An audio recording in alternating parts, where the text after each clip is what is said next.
And welcome back. We want to update what's going on in the Third Mutual, and to do that, we have Treasurer David Vieneman joining us today. Thank you very much for being here. Good morning. Thank you for inviting me. So always lots going on over in the associations, and you guys have had the third round of review for the budget. Where are we at there? Here's where we are.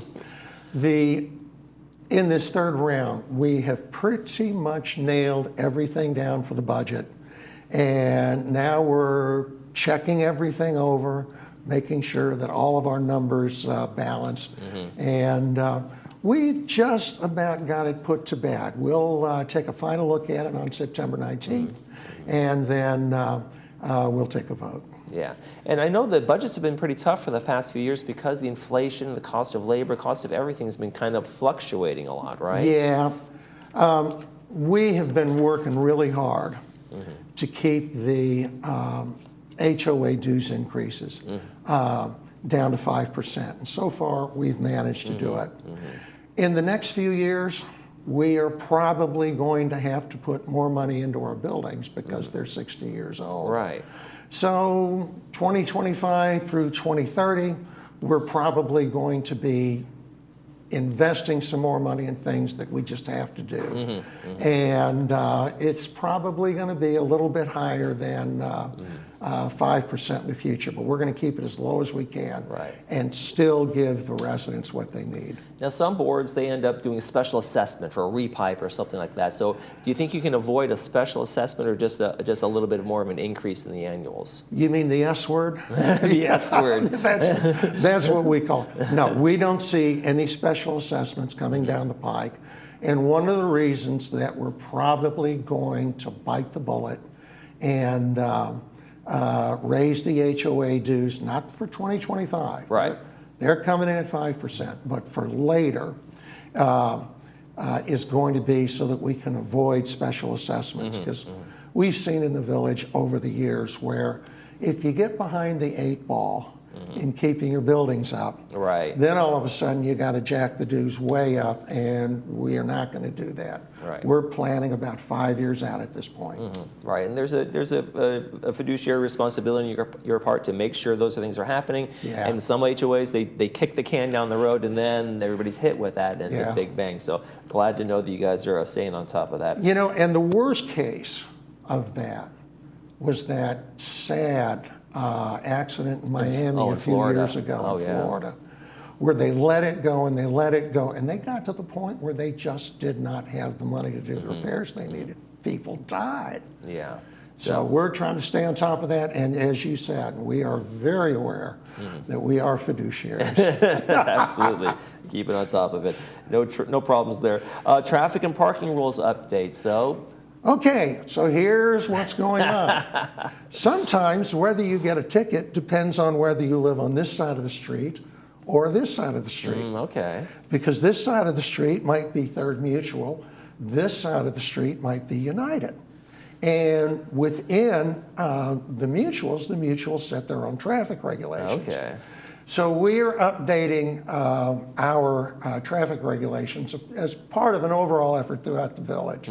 Standardize them, and when somebody comes into the village, at least they know what the traffic rules are. Yeah, so it shouldn't be so much confusion, especially within a community, because people don't, in their minds have those boundary lines. Oh, it's okay over here, but it's not okay over here. And those and then the one reminder that I have for everybody, when you invite somebody into the village or when somebody comes in to do work for you, then you're responsible for them. And if you are an owner, if you're a member of the association, if somebody that you've had come in gets a ticket, you get the ticket. Now, most of the contractors that come in, security tells me that if they stop somebody to get a ticket, most of the contractors say, oh, can't we just handle it directly? I don't want my customer to know. So they're pretty good. But just remember, when somebody comes in, remind them. We're pretty strict about our traffic regulations over here. So Yeah, keep it cool and take your time. Keep it cool, take your time, just know the rules. That's always an important thing. Make sure you're reviewing those things. Gutters and downspouts, it's time to get those cleaned out. There's already a kind of a schedule up on the website, right? There is, and we're taking a close look at gutters and downspouts, particularly with regard to people who live in areas with pine trees, because those things are the curse of gutters. And we're doing a pilot program where we're going to put in some larger gutters with some wider downspouts to help alleviate some of the clogging problems that we've got. And we're also looking at putting in gutter guards in some areas to keep those gutters from getting clogged up. So if you're interested in that, come to our next board meeting, and we have an open forum, and talk to us about it. Okay. Now, would that be something that as you replace older ones, the new ones come in, or is it going to be maybe just an overhaul no matter if it needs replacement or not? No, we're limiting it to where it needs replacement. Okay. Because, although we're in good shape, cash is tight enough, and we have enough other projects that we have to do that we're prioritizing. We're kind of triaging who needs it. Okay. Windows and window attachments, going to update some stuff there as well? Yep. We've had in Third Mutual some rules that are different than in United Mutual. And so we are updating our rules and regulations with windows. We were pretty strict. We're now going back to the windows have to comply with building codes. And they'll still have to be filed, but it shouldn't be as arduous as a process as it's been. Okay, so just kind of cleaning up that process as well. Now, there's also the standard of trying to do ones that are more environmentally friendly, keep the heat out. Are those the new standards, or is that even a higher standard than you're holding folks to? That is not stated specifically in the standards. The only thing we're going to require people to do is do what's in the building codes. Okay. But I had my windows replaced last year, and getting the energy efficient windows, it was worth every single time.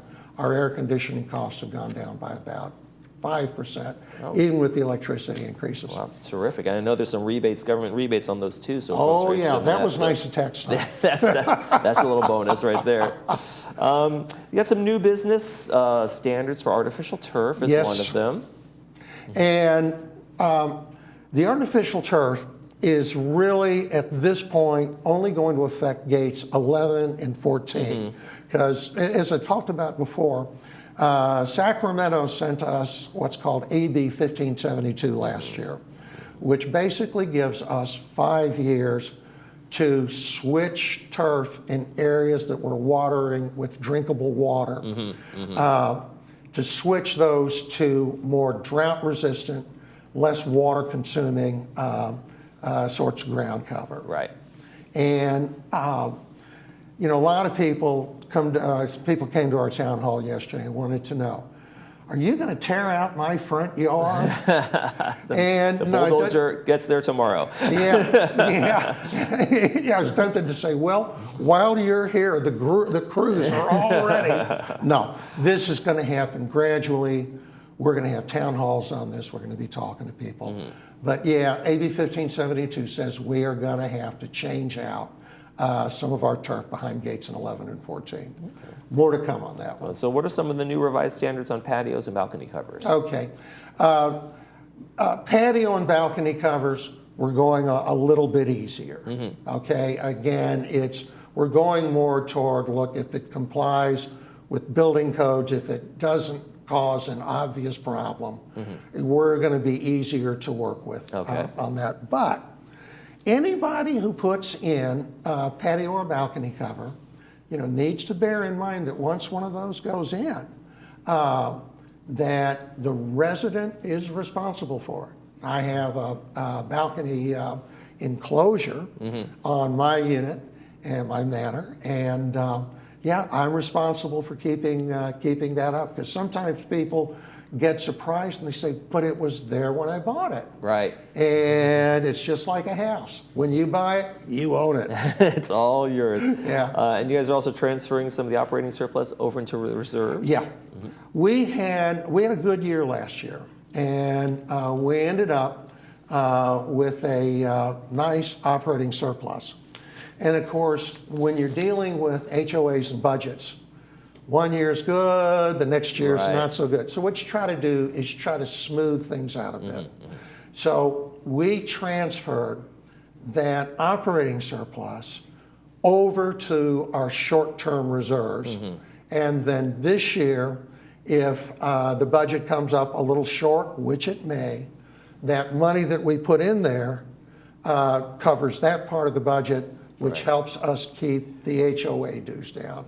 So indirectly, we're getting that surplus back to the participants. There you go. It comes back. It'll be spent. I guarantee you that. Yeah, eventually. And you guys are excited about the celebration coming up, 60 years. All right, here, this is the part that This I is the big really look forward to. And I got to tell you, these two slides.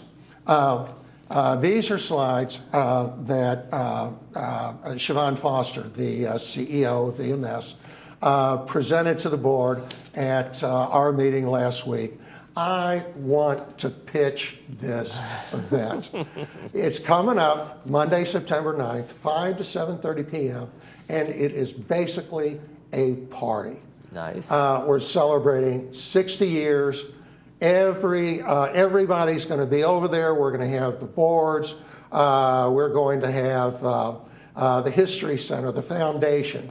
But we're also going to have music, a giveaway, and we're going to have food over there too. So it's basically big picnic, and everybody come on out.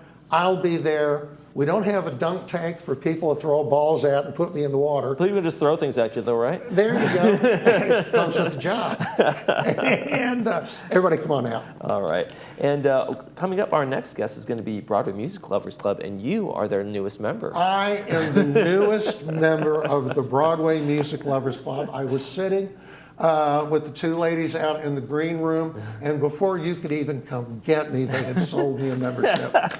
There's not a greater endorsement for that club. Broadway Music Lovers Club, we're up next. David Wieneman, thank you for joining us today. Absolutely, really enjoyed it. You're watching This Day. We'll be right back.